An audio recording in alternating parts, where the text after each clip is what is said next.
ये अज्ञान,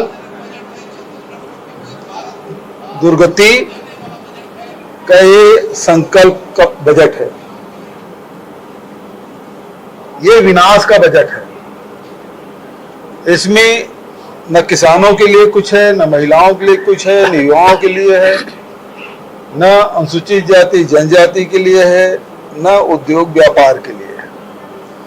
इस बहुत ही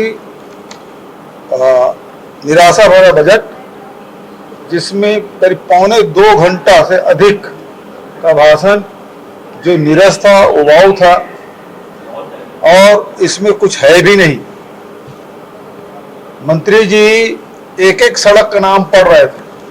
आज तक के किसी मंत्री को, मैं भी 5 बजट प्रस्तुत किया हूं, लेकिन सड़कों के लिए, पेयजल के लिए, सिंचाई के लिए एक बजट दे देते। बड़े जो सैकड़ों हजारों करोड़ का कोई बजट, कोई आइटम हो, उसके लिए विशेष रूप से घोषणा कर दी जाती है। लेकिन ये एक एक सड़क, एक एक गांव की सड़क का, एक एक चौराहा, चौराहे का नाम, और तो पौने 2 घंटा तक इसमें, मतलब इस बजट में कुछ भी नहीं। 3100 करोड़ में, 3100 रुपया में धान खरीदने की बात कही, 21 क्विंटल। देखिए उत्पादन, इस सब इन्होंने उत्पादन तो हुआ, खरीदी कम कर दिया। पिछले साल 149 लाख मीट्रिक टन था, इस साल 142 लाख, मतलब 7 लाख मीट्रिक टन धान इन्होंने कम खरीदा पिछले साल की अपेक्षा। जबकि रकबा बढ़ा है, किसान बढ़े हैं, उत्पादन बढ़ा है, उसके बाद ये स्थिति है। दूसरी बात ये है कि ये महतारी वंदन में पोर्टल बंद है। नए जो 18 साल के हो गए हैं उनके लिए नहीं है, नई ब्याहता आई है उसके लिए उनको नहीं मिल रहा है, तो पोर्टल एक बंद करके रखे हैं। तीसरी बात यह है कि युवाओं के लिए इसमें कुछ भी नहीं है।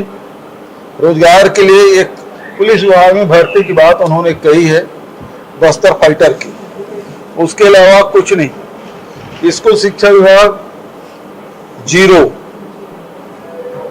इसमें कोई बजट नहीं। स्वामी विवेकानंद का बजट हमारे समय से था, जो डे भवन है वो हमारे समय बजट में था, उसको फिर से पढ़ रहे थे। फिर ये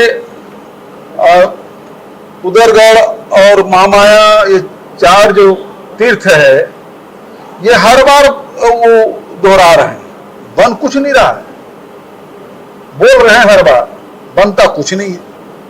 तो ये बजट है, ये बिल्कुल, ये केवल शब्दों का मायाजाल और केवल उसकी व्याख्या करते रहे।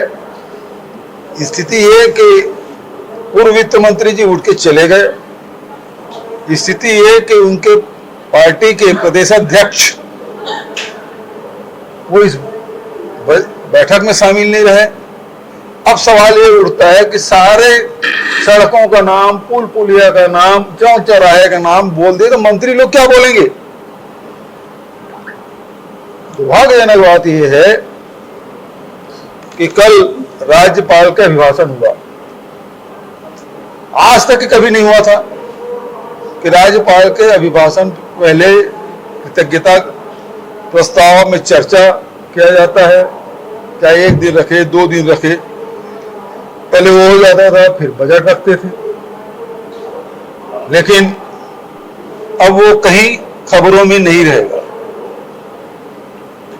आज बजट की चर्चा हो गई, अब बजट रखा गया, कल तक के कटौती प्रस्ताव देना है, परसों इसकी चर्चा होगी। तो ये जो मान्य परंपरा है उसके विपरीत जाके भी काम हो रहा है।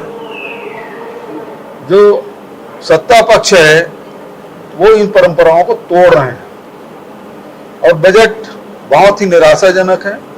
और ये बल्कि जो रेल कॉरिडोर की बात कर रहे हैं, ये केवल कॉर्पोरेट हाउस के लिए, कोई स्टॉपेज में या रुकेगा, यात्री ट्रेन चलेगी, ये इसका उल्लेख नहीं है। केवल ये मालवाहक ट्रेन है, उसके लिए पटरी बिछाई जा रही है। केवल छत्तीसगढ़ के संपदा पे इसकी निगाह है। चाहे कोयला हो चाहे लोहा हो, वो बस सीमेंट हो, इसी के परिवहन के लिए ये रेलवे ट्रैक बिछाई जा रही है। कोई स्टॉपेज नहीं होगा, अपना कोई इसका प्रावधान है।